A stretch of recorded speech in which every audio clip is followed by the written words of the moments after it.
CapCut Desktop AI Sticker Generator. How to turn text into custom generators or stickers.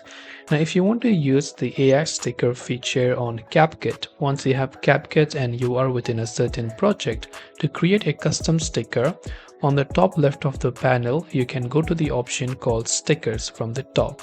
Now from stickers, go to the option called stickers. In your case, you might find an option called AI generated stickers, but in my version, you do not find that option because I'm using the free version. But if you have it, you'll find the AI generated sticker feature over here. So you can choose the AI generated feature and then you can guide with the prompt to create a custom sticker. Or you can use any of the stickers that CapCut has within this. Some of them are free, some of them are paid, and you can simply add them or drag them to your timeline like this. And this way you can use the AI generated sticker feature or custom stickers on CapCut on desktop.